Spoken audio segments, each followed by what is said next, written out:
Right, మరొక breaking news చూస్తున్నాం. చంద్రబాబు ముందస్తు బెయిల్ పిటిషన్ పై ఇవాళ విచారణ జరగనుంది. మధ్యాహ్నం విచారణ ప్రారంభం కానుంది.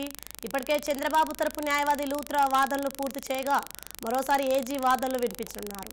దీంతో చంద్రబాబు కేసులు బెయిల్ పిటిషన్లో టీడీపీ శ్రేణుల్లో టెన్షన్ మొదలైంది.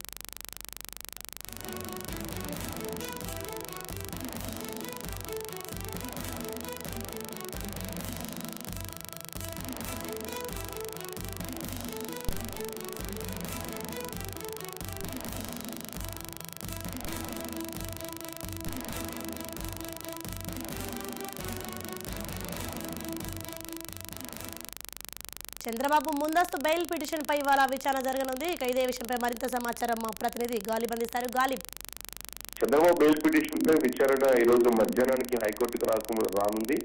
మధ్యాహ్నం 2:30 హైకోర్టులోని ఇరుపక్షాలకు సంబంధించిన వాదనలు జరగబోతున్నాయి. మొన్ననే ఈ కేసుకు సంబంధించి ఎన్ఆర్ఎంగ్ రోడ్ స్కామ్ కు సంబంధించి ఇటు చంద్రబాబు తరపున న్యాయవాదిగా ఉన్న సిద్ధార్థ లూత్రా తన వాదన వినిపించారు. దాంతోపాటు ఏజీ అడ్వకేట్ జనరల్ గా ఉన్న శ్రీరామ్ సుబ్రహ్మణ్యం కూడా తన వాదన వినిపించడం జరిగింది. ప్రధానంగా చంద్రబాబుని ఇప్పుడున్న పరిస్థితుల్లో బెయిల్ ఇవ్వాల్సిన అవసరం లేదు. ఏదైతే ఉందో చంద్రబాబు బెయిల్ కోసం గతంలో ఇచ్చిన కొన్ని జడ్జిమెంట్లు కూడా కోర్టు చేయడం జరిగింది చంద్రబాబు తరపున న్యాయవాదులు.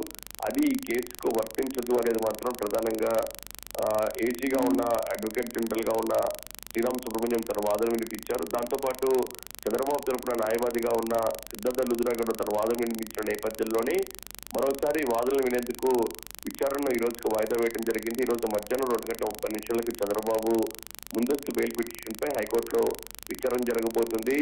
ఇప్పటికే అమరావతి ఇన్నరింగ్ రోడ్ కేసుకు సంబంధించి పిటిషన్ ను కూడా సిఐడి అధికారులు న్యాయస్థానంలో ఏసీపీ న్యాయస్థానంలో వేసిన నేపథ్యంలోని అమరావతి ఇన్నరింగ్ రోడ్ కు సంబంధించి ముందస్తు బెయిల్ కోసం చంద్రబాబు హైకోర్టులో ఆశ్రయించారు. హైకోర్టులో ఆశ్రయించిన నేపథ్యంలో మొన్న విచారణ జరిగింది. అయితే విచారణ మరింత జరగాల్సి ఉన్న నేపథ్యంలోనే ఈ రోజు విచారణను మధ్యాహ్నం 2:30 హైకోర్టులోనే విచారించబోతున్నారు. మధ్యాహ్నానికి విచారణ రాబోతుంది. Right, thank you Ghalib.